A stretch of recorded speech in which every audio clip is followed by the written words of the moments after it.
Hi guys, welcome to Radha mentor friends. आज हम chemistry का चैप्टर 8 वाटर पढ़ने जा रहे हैं। फ्रेंड्स, इसको मैंने दो पार्ट में डिवाइड किया है। पार्ट 1 मैं आज अपलोड कर रहा हूँ। पार्ट 2 देखने से पहले आप इस पार्ट को अच्छे से देख लीजिएगा ताकि पार्ट 2 आपको अच्छे से समझ में आए। तो फ्रेंड्स, बिना देरी के आज का वीडियो शुरू करते हैं। तो फ्रेंड्स, सबसे पहले हम लोग बताते हैं कि वाटर जो होता है वो बेसिकली हम सबको पता है कि उसका फार्मूला H2O होता है, माने दो मॉलिक्यूल हाइड्रोजन के और एक मॉलिक्यूल ऑक्सीजन, एक एटम ऑक्सीजन का, ये दो मिला के एक मॉलिक्यूल बनते हैं ये हाइड्रोजन, ये वाटर के। तो फ्रेंड्स, हम सबको पहले ये जानना ज़रूरी है कि वाटर पूरे हम लोग के जितने भी लिविंग थिंग्स है सब के लिए सबसे एसेंशियल चीज़ है वाटर, ज़िंदा रहने के लिए। फ्रेंड्स, ये वाटर जो है सबसे ज़्यादा क्वांटिटी में अर्थ में पाया जाता है वाटर ओशन में, जो लगभग 97% है। और फ्रेंड्स, अगर हम लोग ये देखें कि पूरी दुनिया में कितना परसेंट पानी पीने लायक है, तो फ्रेंड्स आपको जान के बड़ी हैरानी होगी कि पूरी दुनिया में बस 1% पानी है जो पिया जा सकता है। बाकी जो 99% है वो या तो सॉल्टी वाटर है या तो फ्रोज़न वाटर है। माने या तो वो एक सॉल्ट वाटर है जिसको हम लोग कंज्यूम नहीं कर सकते क्योंकि वो बहुत ही नमकीन होता है, या तो वो फ्रोज़न फॉर्म में है। आर्टिक एरिया और ये एंटार्क्टिक एरिया में फ्रोज़न होते हैं। फ्रेंड्स, हम लोग के ह्यूमन बॉडी भी जो होती है उसमें 90% ह्यूमन ब्लड होता है, जो पानी, जो एक तरह का लिक्विड है जिसे हम पानी भी कह सकते हैं। साथ ही फ्रेंड्स, आपको जान के बड़ी हैरानी होगी कि सिर्फ इंसानों नहीं, जितने भी फ्रूट वेजिटेबल है और जितने भी सूखे सब्सटेंस हमें दिखने में लगते हैं, जैसे कि मटर, लकड़ी, कपड़े, इन सब में भी फ्रेंड्स पानी मौजूद होता है। आपको जान के बड़ी हैरानी होगी, लेकिन इन सब में बहुत ही अच्छी क्वांटिटी में नहीं बोलूँगा, लेकिन इतनी क्वांटिटी में होती है वाटर कि अगर आप इसे हीट करेंगे, जैसे एक्टिविटी 1 में दिखाया है, अगर आप इसे हीट करेंगे तो आपको उसके जो टेस्टिव को जो नेक वाला पार्ट होता है वहाँ पे आपको वाटर ड्रॉपलेट्स मिलेंगे। उसके बाद फ्रेंड्स, और यहाँ पे एक टेबल दिया हुआ है जिसमें आप लोग देख सकते हैं कि लिविंग थिंग्स, एडिबल और प्रोपोर्शन ऑफ वाटर। तो फ्रेंड्स, ह्यूमन बींग्स में 70% पानी होता है, एलिफेंट में 80%, प्लांट्स में 60, लीफी वेजिटेबल में 90, पोटैटो में 70, टोमेटोज़ में 95, टर्निप्स में 88, वाटरमेलन माने तरबूज में 97, दूध में 95, एग में 75 और मीट में भी 75% पानी होता है। उसके बाद फ्रेंड्स होता है कि वाटर की इंपॉर्टेंस क्या है। तो फ्रेंड, वाटर हमारे बहुत सारे तरीक़ों से काम आता है। सबसे पहला कि हम लोग इसे जितने भी डोमेस्टिक वर्क होते हैं, जैसे कि खाना पकाना, नहाना धोना, ये काम होता है। दूसरा फ्रेंड, ये हम इसे पीते हैं क्योंकि ये बहुत ही इंपॉर्टेंट चीज़ है, इसके बिना हम लोग 2 दिन भी ज़िंदा नहीं रह सकते। साथ ही फ्रेंड्स, ये जितने भी बॉडी में जो बायोकेमिकल रिएक्शन है उन सबको होने के लिए एक्वस फॉर्म की ज़रूरत है, जिसके लिए पानी चाहिए होता है। साथ ही फ्रेंड्स, ये बॉडी टेम्परेचर को स्वेट इवेपोरेट करता है, स्वेट बना के, ताकि बॉडी टेम्परेचर रेगुलेट हो सके। ये प्लांट्स को ग्रो होने में मदद करता है। साथ ही साथ फ्रेंड, बहुत ही इंपॉर्टेंट पार्ट है ये कि ये एक्वेटिक एनिमल्स और प्लांट्स को न्यूट्रिशन दिलाता है। साथ ही एक्वेटिक एनिमल जैसे कि फ़िश हो गई, क्रैब्स हो गए, इन सब को सांस लेने पानी में वैसे बहुत सारे एनिमल पानी में रहते हैं, जैसे कि बहुत सारे फ़िश होते हैं और बहुत सारे प्लांट्स भी होते हैं जो पानी में होते हैं। फ़िश के पास गिल्स होते हैं जिससे वो पानी से ऑक्सीजन अलग करके कंज्यूम करते हैं। साथ ही फ्रेंड, फोटोसिंथेसिस में जो सीड जो जर्मिनेट होते हैं, इसके लिए भी वाटर बहुत इंपॉर्टेंट है। बहुत सारे मैन्युफैक्चरिंग प्रोसेस में वाटर इंपॉर्टेंट है। साथ ही साथ फ्रेंड, डैम्स में जो जनरेटर लगा रहता है, वो जनरेटर जब गोल गोल पानी के बहाव से घूमता है तो उससे हाइड्रो इलेक्ट्रिसिटी प्रोड्यूस होती है। तो ये इलेक्ट्रिसिटी प्रोड्यूस करने में भी काम आता है। और जो मेन इसका जो काम होता है वो है फ्रेंड्स है कि इन अर्थ का जो क्लाइमेट है वो बिल्कुल ये कंट्रोल में रखता है। कंट्रोल में कैसे रखता है मैं आपको बताता हूँ कि फ्रेंड्स, आपने वाटर साइकिल के बारे में सुना होगा। ये भी वाटर साइकिल भी हम लोग यहाँ पर डिटेल में पढ़ेंगे, लेकिन बेसिक आइडिया आपको बताता हूँ कि जहाँ पे बहुत ज़्यादा गर्मी होती है वहाँ पे बारिश होती है ताकि टेम्परेचर रहे। जहाँ पे बहुत ज़्यादा बारिश हो रही, बहुत ज़्यादा एनवायरनमेंट ठंडा हो गया है, वहाँ पे बारिश रुक जाती है और इवेपोरेशन की वजह से फिर वो ऊपर जाता है। तो इसी तरह अर्थ का जो क्लाइमेट है ये कंट्रोल में रहता है। साथ ही फ्रेंड, वाटर जो होते हैं वो जितने भी एनिमल और ह्यूमन के अंदर है वो सब बहुत सारे डिजॉल्व मिनरल्स कंटेन करते हैं, गैसेस, और बहुत ही डाइजेस्टिव मटेरियल्स कैरी करते हैं जो हमारे प्लांट्स और ह्यूमन बॉडी के लिए बहुत ही ज़रूरी होते हैं। उसके बाद फ्रेंड्स, एक और बहुत ही ज़रूरी टॉपिक है जो है सोर्स ऑफ वाटर, कि हम लोग को कहाँ से वाटर के जो सोर्स है वो कहाँ है। तो फ्रेंड्स, वाटर के बहुत सारे सोर्स हैं, ये बहुत ही हार्ड चीज़ नहीं है, लेकिन क्वेश्चन इससे भी आते हैं। तो फ्रेंड्स, सबसे पहला होता है ओशन एंड सीज होता है, फिर रिवर लेक होता है, बहुत सारा होता है। उससे पहले हम सबको ये सबको पता है कि वाटर जो है वो 3 स्टेट में एग्जिस्ट करता है, सॉलिड, लिक्विड और गैस। उसके बाद फ्रेंड्स अब बात करते हैं कि वाटर के सोर्सेज कहाँ पर है। तो फ्रेंड्स उससे पहले यहाँ पे एक टेबल दिया हुआ है, इस टेबल को आप ध्यान से देखिए। Water basically sources of water basically 3 type में डिवाइड होते हैं, सरफेस वाटर, अंडरग्राउंड वाटर और above surface water. Friends surface water वो वाटर होता है जो बिल्कुल ज़मीन की सतह पर पाया जाता है, जैसे कि ओशन वाटर हो गया, सी वाटर हो गया, रिवर या लेक वाटर हो गया, जिसे हम आंखों से देख सकते हैं, जो एकदम विजिबल रहते हैं, धरती के ऊपर रहते हैं। उसके बाद फ्रेंड्स हो गया underground water. Underground water friends जो ज़मीन के नीचे वाले पार्ट में पाए जाते हैं, जैसे कि फ्रेंड्स हॉट स्प्रिंग्स मैंने बताया था अपने नेचुरल डिजास्टर वाले वीडियो में कि जैसे अर्थक्वेक होते तो नेचुरल माने हॉट स्प्रिंग जाते हैं, तो ये स्प्रिंग क्या है, ये अंडरग्राउंड वाटर ही है फ्रेंड, जो अर्थक्वेक की वजह से ऊपर आता है, वो स्प्रिंग वाटर हो गया। या वेल वाटर जो कुएं वाला पानी होता है, ये बहुत सारे घरों में फ्रेंड बोरिंग लगा रहता है, तो वो बोरिंग वाला जो पानी होता है वो भी अंडरग्राउंड वाटर रहता है। साथ ही फ्रेंड जो सरफेस के ऊपर जो पानी रहता है वो फ्रेंड रेनफॉल के फॉर्म में और या ह्यूमिडिटी के फॉर्म में प्रेजेंट रहता है। और फ्रेंड जो बेसिक उसके बाद फ्रेंड आता है सबसे पहले कि उसके बाद जो मेन सोर्सेज जहाँ से अब पानी आदमी हम लोग देख सकते हैं वो है सबसे पहला फ्रेंड्स ओशन और सी। फ्रेंड्स ओशन और सी जो है वो पूरी दुनिया में सबसे ज़्यादा लार्जेस्ट सोर्स ऑफ वाटर है, जो पूरे अर्थ का 71% सरफेस एरिया ऑक्यूपाई करता है। फ्रेंड्स ये इतने हाई प्रपोर्शन में सॉल्ट, कॉमन सॉल्ट और बहुत सारे इम्प्योरिटीज डिजॉल्व करता है कि मत पूछिए। फ्रेंड्स ये क्वेश्चन बहुत ही इंपॉर्टेंट है, ये अब अंडरलाइन कर लीजिएगा। ओशन वाटर सी जो यानी या सी वाटर को हम लोग क्यों नहीं पी सकते, एक बहुत सारा क्वेश्चन में आता है। तो फ्रेंड इसका बेसिकली आंसर ये रहेगा कि इसके अंदर इतना हाई कॉन्सेंट्रेशन में सॉल्ट डिजॉल्व रहता है, जिसकी वजह से ये सॉल्टी होता है, जिससे ये बहुत ही ज़्यादा हार्मफुल हो सकता है पीने से। लेकिन फ्रेंड फिर भी इसी पानी को जब इवेपोरेट करते हैं तो हमें एक बहुत ही इंपॉर्टेंट मिनरल मिलता है जिसे हम सॉल्ट कहते हैं, सोडियम क्लोराइड, जो हमारे खाने में टेस्ट लाता है, साथ ही हमारे बॉडी में थायरोक्सिन प्रोड्यूस करने के लिए बहुत ही ज़्यादा एफिशिएंट रहता है। उसके बाद फ्रेंड नेक्स्ट आता है रिवर और लेक। फ्रेंड्स रिवर और लेक की बात करूँ तो हम सबको पता है रिवर और लेक क्या होता है। फ्रेंड्स रिवर वाटर बॉडी होती है जो बहुत ही ज़्यादा माने कहीं पे अगर बहुत ही ज़्यादा क्वांटिटी में स्नो मेल्ट हो गया या लेक ओवरफ्लो करे पानी की वजह से, बारिश की वजह से, तो वो बहुत सारी इम्प्योरिटीज़ या सॉल्ट लेकर एक अपना रास्ता बनाते जो पाथ चलता है, उसे रिवर कहते हैं। साथ ही फ्रेंड्स अब ये एक बहुत बड़ी जगह पे अगर पानी इकट्ठा हो बहुत ही ज़्यादा क्वांटिटी में, तो उस जहाँ पे फिशिंग या बहुत सारे टाइप की इंडस्ट्री भी हो सकती है, उसे हम लोग फ्रेंड लेक कहेंगे। उसके बाद फ्रेंड्स साथ ही रिवर वाटर ये बहुत ही सूटेबल तो पानी पीने के लिए होते हैं, डोमेस्टिक और इंडस्ट्रियल यूज़ के लिए, लेकिन ये बहुत पानी उतने अच्छे नहीं होते हैं कि हम इसे कंज्यूम कर सकें, क्योंकि इनमें इम्प्योरिटीज़ रहती है, जर्म्स रहते हैं जो डिजीज़ कॉज कर सकते हैं। नेक्स्ट आता है फ्रेंड्स स्प्रिंग्स और वेल। फ्रेंड्स हमें जो पानी अंडरग्राउंड से मिलता है ये अंडरग्राउंड वाटर के कैटेगरी में आता है। फ्रेंड्स वाटर इसमें होता क्या है ना फ्रेंड्स, ये बहुत ही प्योर फॉर्म वाला वाटर होता है। होता क्या है कि फ्रेंड्स जब बारिश होती है तो आप सब ने घर में देखा है कि फिर हमारे घर में फ़िल्टर होता है जो नॉर्मल पानी को से इम्प्योरिटीज़, डस्ट, हस्क, जम्स निकाल के हमें प्योर फॉर्म में आता है, जिसमें बहुत सारे फ़िल्टर, नेट्स, केमिकल लगे रहते हैं, इससे ये बाद में प्योर होके आता है। लेकिन फ्रेंड्स नेचुरली भी ये प्रोसेस होता है। जब बारिश फ्रेंड्स धरती की सतह को छूती है तब बहुत सारा वाटर जो होता है वो ज़मीन के अंदर अब्जॉर्ब होते रहता है। अगर कोई ऑर्गेनिज्म कंज्यूम नहीं करता तो वो बहुत सारा पानी अंदर जाते रहता है। फ्रेंड बीच में जो ग्रेवल की जो लेयर आती है, फिर हस्क की जो लेयर आती है, इसके अंदर के सारे इम्प्योरिटीज़ को कंज्यूम माने एब्जॉर्ब करके जो एकदम धरती के नीचे जो बहुत ही प्योर फॉर्म ऑफ वाटर होता है वो आता है। साथ ही फ्रेंड्स ये जो पानी होता है ये टेस्ट में बहुत ही मीठा रहता है। हम सब आजकल फ्रेंड्स ये एक्वाफिना या मिनरल वाटर जिसे हम कहते हैं, हम लोग मिनरल वाटर बहुत ही पीते हैं, लेकिन फ्रेंड मिनरल वाटर पीना उतना अच्छा नहीं है। कारण ये है कि फ्रेंड ये पानी को इतना ज़्यादा प्योरीफाई करता है कि इसके अंदर जो अच्छे मिनरल्स हैं ये वो भी निकाल देता है, जिसकी वजह से पानी का टेस्ट थोड़ा कड़वा हो जाता है। इसीलिए फ्रेंड्स मैं आपको ज़्यादा प्रेफर करूँगा कि आप ये बोरिंग वाला पानी पिया करें, क्योंकि इसमें बहुत सारे मिनरल्स होते हैं जो आपके शरीर के लिए बहुत ही अच्छे होते हैं। नेक्स्ट फ्रेंड्स आता है रेन वाटर।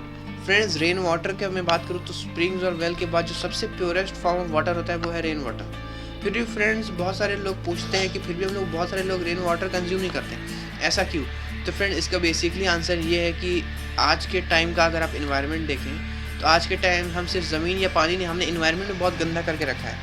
अभी दिवाली गुजरी है या कोई भी फेस्टिवल होता है तो उसमें फ्रेंड्स पटाखे छूटते हैं, बहुत सारी व्हीकल से जो पॉल्यूशन आता है, इंडस्ट्रियल रेडिएशन होता है या कोई रेडियो एक्टिव मटेरियल जब एयर में प्रेजेंस होता है, तो जब पानी जब गिरता है तो फ्रेंड उन सारे मटेरियल्स को अब्जॉर्ब करके ज़मीन की सतह पे आके गिरता है। तो फ्रेंड्स यही जब पानी जब ज़मीन की सतह पे आके गिरता है तो यही पानी जब कोई आदमी पीता है तो वो बीमार पड़ता है। इसीलिए आज के टाइम में फ्रेंड रेन वाटर कोई पीता नहीं है। लेकिन फ्रेंड्स अगर आप टाइम थोड़ा पीछे जाएं, अगर आप पुराने वीडियोस देखें तो फ्रेंड 90s के टाइम में जो वाटर आता था वो बहुत ही प्योरेस्ट फॉर्म ऑफ वाटर रहता था फ्रेंड्स, वो बहुत ही प्योर पानी रहता था जो हम रेन वाटर पिया जा सकता था एकदम आराम से, उसमें कोई दिक्कत की बात नहीं थी। लेकिन फ्रेंड्स उस टाइम में फ्रेंड्स एक और क्वेश्चन आता है कि रेन वाटर के जो फ्यू ड्रॉप्स है, यहाँ पे दिया हुआ है few drops of water rain drops के, माने रेन वाटर के हम लोग नहीं पी सकते हैं। माने जो पहले जो फ्यू ड्रॉप्स आसमान से गिरते हैं वो इम्प्योर होते हैं। ये कारण क्यों? Why are the first few drops of rain water are impure? तो फ्रेंड्स का बेसिकली आंसर यह रहेगा कि फ्रेंड्स जब एटमॉस्फेयर बारिश होने वाली है तो जो पहले फ्यू ड्रॉप्स जो ज़मीन पे गिरते हैं वो एयर में प्रेजेंट इम्प्योरिटीज़, डस्ट पार्टिकल्स वगैरह, बहुत सारा ऑर्गेनिजम्स भी होते हैं हवा में जो लाइट वेट होने की वजह से उड़ते रहते हैं, तो फ्रेंड्स फ्लोट करते रहते हैं। तो फ्रेंड्स जब ये वाटर गिरता है तो उन सब को एब्जॉर्व कर लेता है और फिर ज़मीन पे गिरता है। इसलिए फ्रेंड्स प्रेफर किया गया है कि रेन वाटर का जो पहला फ्यू ड्रॉप्स होते हैं उसमें डस्ट पार्टिकल कलेक्ट हो जाता है, इसलिए वो फ्यू ड्रॉप्स नहीं पीनी चाहिए। उसके बाद फ्रेंड्स बात करें कि अर्थ में जो प्रेजेंस है स्नो और आइस की, तो फ्रेंड्स मैं बता दूं कि दुनिया में जितने भी जितना भी वाटर प्रेजेंट है अर्थ में उसमें 99% फ्रेंड्स सॉल्टी वाटर है। उसमें भी फ्रेंड जो 1% पानी है वो है पीने लायक, और फ्रेंड्स उसी 1% में 63% पानी फ्रोजन वाटर होता है, माने 63% पानी बर्फ़ के फॉर्म में रहता है। अब बचा हुआ जो फ्रेंड्स 37% है वो 37% है वो फ्रेंड्स पानी हम लोग घर में पीते हैं। उसके बाद फ्रेंड्स अब बात करेंगे हम लोग वाटर साइकिल की। तो फ्रेंड्स वाटर साइकिल बेसिकली, अच्छा फ्रेंड्स उसके पहले मैं आपको बता दूं यहाँ पे एक एक्टिविटी दी हुई है। यहाँ पे फ्रेंड्स अगर आप रेन वाटर को अगर आप माने बॉईल करेंगे तो आपको कोई रेसिड्यू नहीं मिलेगा क्योंकि प्योरेस्ट फॉर्म है। लेकिन इसी में थोड़े से इम्प्योरिटीज़ मिला के फिर आप इसको इवेपोरेट करेंगे तब आपको इम्प्योरिटीज़ मिलेगी। ये एक टेस्ट है कि रेन वाटर प्योर है कि नहीं। फ्रेंड्स अब बात करते हैं वाटर साइकिल की। वाटर साइकिल की अगर हम बात करें तो फ्रेंड्स मैं आपको बताना चाहता हूँ कि वाटर साइकिल हमारे एनवायरनमेंट के लिए बहुत ही ज़्यादा मायने रखती है। फ्रेंड इसमें क्या होता है ना कि हम सबको पहले ये पता होना चाहिए कि वाटर जो है एक रिन्यूएबल रिसोर्स है, माने ये बार बार यूज़ हो सकता है। फ्रेंड्स मैंने क्लास 6 में आपको एक वीडियो बताई थी कि क्लास 6 में जब आप लोग थे तो मैंने एक वीडियो चढ़ाई थी जिसमें मैंने रिन्यूएबल और नॉन रिन्यूएबल सब्सटेंस के बारे में बताया था। आप चाहे तो प्लेलिस्ट में जाके देख सकते हैं वो वीडियो, बहुत अच्छी वीडियो थी, बहुत सारे लोगों ने देखी, उन्हें अच्छी भी लगी, मदद की उस वीडियो ने बहुत लोगों की। फ्रेंड्स ये जो है वाटर साइकिल ये इसमें जो वाटर है वो रिन्यूएबल रिसोर्स है, माने फ्रेंड्स वाटर जो है बार बार यूज़ किया जा सकता है। इसके पास फ्रेंड्स जो सबसे अच्छी क्वालिटी है वाटर की वो फ्रेंड्स ये कैपेबल है, वो किसी भी टाइप में एग्जिस्ट कर सकता है, किसी भी 3 फॉर्म मैटर के साथ ही। फ्रेंड्स इसका जो चेंज है स्टेट वो इजीली कन्वर्ट हो जाता है, जैसे आइस से वाटर, वाटर से वेपर, वेपर से वाटर, वाटर से आइस, ये ऐसा इजीली हो सकता है। तो फ्रेंड्स यही जो इंटरचेंज होता है, ये जो इंटरचेंज ऑफ वाटर होता है, यही फ्रेंड्स ज़मीन से होता है। होता क्या है फ्रेंड कि सबसे पहले बारिश होती है, बारिश में जब वेपर फॉर्म में रहता है वाटर, वो धीरे धीरे कंडेंस होता है और प्रेसिपिटेशन की वजह से वो गैस से वाटर फॉर्म करके ज़मीन पे गिरता है। उसके बाद फ्रेंड्स ज़मीन में अगर कोई वाटर कलेक्ट हुआ तो बहुत सारे जगह पे फ्रेंड्स ये फ्रोज़न फॉर्म करता है, और बहुत सारे जगह पे अगर फ्रोज़न नहीं भी है फ्रेंड्स तो टाइम टू टाइम वो धीरे धीरे फिर इवेपोरेट होके मौसम ठंडा करता है और फिर और गर्म होने के बाद वो वापस से फिर क्लाउड बनता है। तो फ्रेंड्स यही जो प्रोसेस है, यही वाटर साइकिल है, इसमें ज़्यादा कोई रॉकेट साइंस नहीं है समझना। तो ये आप अच्छे से समझ गए होंगे। अगर कोई इस बात समझ नहीं आए तो आप कमेंट बॉक्स में मुझे बता सकते हैं, मैं वो नहीं होगा तो और कोई वीडियो की मदद से आपको समझाऊंगा। उसके बाद फ्रेंड्स नेक्स्ट बात आती है कि एटमॉस्फेयर में जो वाटर है वो और कौन किस किस चीज़ से ऐड होते हैं। तो फ्रेंड्स इवेपोरेशन तो मैंने आपको बताया था कि ओशन, सी, रिवर वगैरह से इवेपोरेशन होता है, सन की वजह से, सन हीट करता है वाटर, और फिर इवेपोरेशन का प्रोसेस हमें देखने को मिलता है। उसके बाद friends burning of fossil fuel क्या होता है फ्रेंड, जो ऑर्गेनिजम्स हज़ारों करोड़ों साल पहले ज़मीन के अंदर दब गए, मरने के बाद जो उनकी डेड बॉडीज़ है वो हज़ारों करोड़ों साल बाद वो पेट्रोलियम या क्रूड ऑयल फॉर्म करती है, जो फ्रेंड आज के टाइम में हमारे व्हीकल में यूज़ होती है। तो फ्रेंड्स यही जो पेट्रोलियम है ये जब व्हीकल्स में जलता है तो ये वाटर वेपर फॉर्म करता है, जिसकी वजह से फिर वाटर वेपर एनवायरनमेंट को मिलता है। साथ ही फ्रेंड्स हम सबको पता है रेस्पिरेशन और ट्रांसपोजिशन क्या है। रेस्पिरेशन सबको पता है, ट्रांसपोजिशन बहुत सारे लोगों को नहीं पता होता क्या होता है। तो transposition is a process in which plants release out their excess water present in the form of water which is then evaporated and sent back to environment.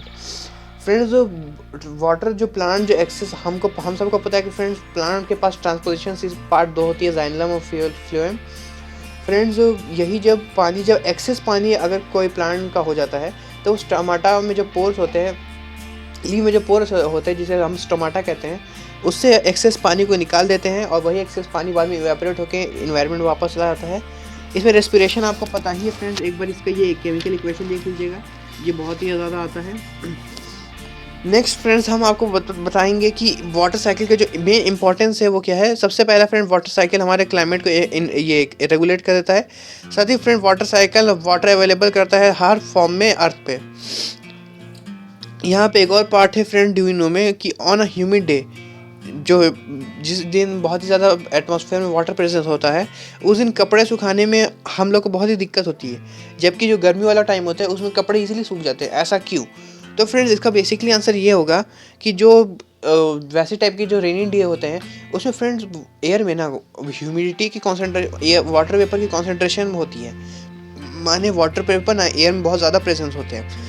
और फ्रेंड्स हमने इवेपोरेशन वाले पार्ट में वाले चैप्टर में ये पढ़ा था कि इवेपोरेशन उस टाइम ज़्यादा होता है जब विंड जो ब्लो हो वो ड्राई हो और ह्यूमिडिटी बहुत ही लेस हो, क्योंकि ह्यूमिडिटी इवेपोरेशन के से इनवर्सली प्रोपोर्शनल है। समझे फ्रेंड्स, तो इसीलिए उसको टाइम लगता है, जबकि गर्मी वाले दिन में फ्रेंड ह्यूमिडिटी बहुत ही ना के बराबर होती है, इसलिए जो कपड़े हैं सनी डे में वो इजीली सूखते हैं। उसके बाद friends water available for human consumption, मैंने आपको बता दिया है कि फ्रेंड्स वाटर बस दुनिया में 1% है, उस 1% में भी फ्रेंड्स 63% फ्रोजन फॉर्म में है, जो बचा हुआ 37% है वो हम लोग कंज्यूम करते हैं। उसके बाद फ्रेंड्स अब बात करते हैं वाटर एज अ कंपाउंड के बारे में। तो फ्रेंड्स वीडियो का शुरू होने पर ही मैंने आपको बता दिया था कि वाटर जो है वो ऑक्सीजन और हाइड्रोजन के कॉम्बिनेशन से बनता है। दो एटम हाइड्रोजन और एक एटम ऑक्सीजन मिलके वाटर का मॉलिक्यूल बनाते हैं। फ्रेंड्स ये बात है जब 1981 में हेनरी कैवेंडिश प्रूफ किया कि वाटर एक कंपाउंड है हाइड्रोजन और ऑक्सीजन में। इन्होंने कंक्लूड किया था, बाद में इस कंक्लूजन को वाटर इन्होंने नाम दिया, जिससे सब लेवोसियर जो फ्रेंड्स मैंने आपको बताया था लेवोसियर कौन है, जल्दी से आप कमेंट करके बताएं कि लेवोसियर ने के क्या अचीवमेंट है, वो मैं कमेंट ज़रूर पढ़ूंगा। फ्रेंड्स लेवोसियर जो इसे सपोर्ट किए थे उन्हें ये थ्योरी अच्छी लगी, इसलिए उन्होंने सपोर्ट किया था। उसके बाद फ्रेंड वाटर जो ब्रेक होता है एलिमेंट के नाम पर, तो फ्रेंड्स वो ऑक्सीजन और हाइड्रोजन में ब्रेक आउट होता है इलेक्ट्रोलिसिस से, या अगर इसे बहुत ही हाई टेम्परेचर 2000 डिग्री सेल्सियस से 3500 डिग्री सेल्सियस तक अगर हम इसे हीट करें तब ये इन दोनों एलिमेंट में ब्रेकआउट करेंगे, या इलेक्ट्रोलिसिस वाले पार्ट से जिसमें थोड़ा सा सॉल्ट या एसिड मिला जाता है पानी में, तब ये हो सकता है। उसके बाद फ्रेंड्स एक बात और आपको याद रखना पड़ेगा कि फ्रेंड्स वाटर एक बैड कंडक्टर है इलेक्ट्रिसिटी का, इसीलिए इलेक्ट्रिक करंट पास होने पर ये कन्वर्ट नहीं होता, इसलिए इसमें सॉल्ट और एसिड मिला जाता है ताकि इम्प्योर वाटर इसे करा जाए, ताकि impure form of water electricity अच्छे से कंडक्ट हो सकता है। साथ ही फ्रेंड्स ऑक्सीजन हाइड्रोजन गैस का जो रेशियो है 1:8 होता है, साथ ही इसका मास 2:1 बाई वॉल्यूम होता है। उसके बाद फ्रेंड्स ये आपने पढ़ लिया। उसके बाद फ्रेंड्स आता है physical properties of water. Friends water की बेसिकली फिजिकल प्रॉपर्टीज़ कुछ खास नहीं है, वाटर का हम सबको पता है कि वाटर जो है, प्योर वाटर जो होता है वो कलरलेस ट्रांसपेरेंट लिक्विड होता है, टेस्टलेस होता है और ओडरलेस होता है। माने उसका ना कलर होता है, ना कोई टेस्ट होता है, ना कोई ओडर होता है। सिर्फ फ्रेंड्स इसमें जो डिज़ोल्व मिनरल्स होते हैं उसकी वजह से इसका कोई टेस्ट नहीं रहता है। उसके बाद फ्रेंड्स ये था पॉइंट 1। पॉइंट 2 में यहाँ पे लिखा हुआ है फ्रेंड्स कि फ्रीजिंग पॉइंट होता है वाटर का 0 डिग्री सेल्सियस और बॉइलिंग पॉइंट होता है 100 डिग्री सेल्सियस नॉर्मल प्रेशर में। और अगर फ्रेंड्स प्रेशर बढ़ा दिया जाए तो इसको बॉयल करने के लिए और टेम्परेचर लगाना पड़ेगा। साथ ही friends melting point of ice 0 degree, ये कुछ खास नहीं है, बताने की ज़रूरत नहीं है। उसके बाद फ्रेंड्स एक ये बहुत ही इंपॉर्टेंट पार्ट है जिसमें लिखा हुआ है कि क्यों हिली एरिया में वाटर को फ्रीज करने सॉरी फ्रेंड्स वाटर को माने खाना पकाने में इतना दिक्कत क्यों होता है। तो फ्रेंड्स इसका बेसिकली आंसर मैंने अभी आपको बताया कि उस एटमॉस्फेरिक प्रेशर इतना कम होता है जिसकी वजह से खाना पकाने में दिक्कत होती है। साथ ही फ्रेंड्स यहाँ पे ग्लेशियर के बारे में दिया हुआ है, ये आप पढ़ सकते हैं। साथ ही फ्रेंड्स इम्प्योरिटीज़ की अगर बात करें तो फ्रीजिंग पॉइंट ऑफ वाटर या बॉइलिंग पॉइंट ऑफ वाटर तब तक इंक्रीज़ नहीं होता जब तक उसमें इम्प्योरिटीज़ ना हो। जैसे ही उसमें इम्प्योरिटी होगी तो उसका फ्रीजिंग पॉइंट भी इंक्रीज़ होगा, डिक्रीज़ होगा, माने और ज़्यादा टेम्परेचर पे वो फ्रीज करेगा और बॉइलिंग पॉइंट उसका इंक्रीज़ होगा। तो फ्रेंड्स इसके बाद आता है कि कोई क्वेश्चन है friends, why doesn't sea water freeze so easily. तो फ्रेंड्स अभी मैंने आपको बताया कि सी वाटर इतनी इजीली फ्रीज इसलिए नहीं होता क्योंकि इसके अंदर इम्प्योरिटीज सॉल्ट होता है। और सॉल्ट फ्रेंड्स हम सबको पता है कि वाटर की डेंसिटी 0.02% इंक्रीज और कर देता है। इसका फ्रेंड्स बॉइलिंग पॉइंट की बात करें तो हम सबको पता है कि नॉर्मल कोई भी इम्प्योरिटीज़ अगर पानी में प्रेजेंट ना हो तब इस हिसाब से ये 100 डिग्री सेल्सियस में करता है। लेकिन अगर इसमें इम्प्योरिटीज़ ऐड कर दिया जाए तो इसका बॉइलिंग पॉइंट और इंक्रीज होता है। साथ ही फ्रेंड्स वाटर के पास ये हाई स्पेसिफिक हीट कैपेसिटी होती है, जिसका मतलब है कि ये large amount of heat consume करके बहुत ही गर्म हो सकता है। साथ ही साथ टाइम के साथ ये बहुत ही ज़्यादा हीट लॉस भी करके ठंडा हो सकता है। ये इसका हाई हीट स्पेसिफिक हीट है, ये आप याद कर लीजिएगा फ्रेंड्स। उसके बाद फ्रेंड्स यहाँ पे कुछ खास दिया हुआ नहीं है, यहाँ पे लिखा हुआ है due to high specific heat water is an excellent cooling agent. क्योंकि फ्रेंड्स इसका ये जो हाई स्पेसिफिक हीट है, इसका जो प्रॉपर्टी, उसके वजह से बहुत ही अच्छा कूलिंग एजेंट है। क्योंकि हम सबको पता है कि जब भी कोई वाटर इवेपोरेट होता है या बॉयल होता है तो सरफेस पे वो एक कूलिंग इफेक्ट सेंसेशन छोड़ जाता है फ्रेंड्स। उसके बाद एक और यहाँ पे क्वेश्चन दिया हुआ है कि why is water used in room coolers and hot water bags. तो फ्रेंड्स अभी मैंने आपको बताया कि हाई स्पेसिफिक हीट का जो मैंने प्रॉपर्टी बताया, तो ये फ्रेंड आता है हॉट वाटर बैग में कि जब वाटर गर्म रहता है तो ये सरफेस को भी गर्म रखेगा, जिसकी वजह से जो वाटर बैग रहेगा वो गर्म रहेगा ताकि उससे जो भी काम होता है वो हो। उसके बाद फ्रेंड्स ये रूम कूलर्स में इसलिए डाला जाता है फ्रेंड्स क्योंकि हम सबको पता है कि evaporation take place faster when there is a flow of air above it. तो फ्रेंड्स जब हम वाटर कूलर में ये डालते हैं तो ऊपर से जब हवा बहती है तो फ्रेंड्स हवा के साथ वो वाटर ड्रॉपलेट भी फॉर्म करके वो ठंडी सेंसेशन देती है एनवायरनमेंट को। क्योंकि हम सबको पता है कि एवापोरेशन एक सरफेस फिनोमेना है जिसमें वो एक कूलिंग सेंसेशन रिलीज़ करता है। फ्रेंड्स होप ये वीडियो आपको अच्छा लगा इस वीडियो को लाइक करें, अपने दोस्तों के साथ शेयर करें और हमारे चैनल राधा मेंटर को सब्सक्राइब करें।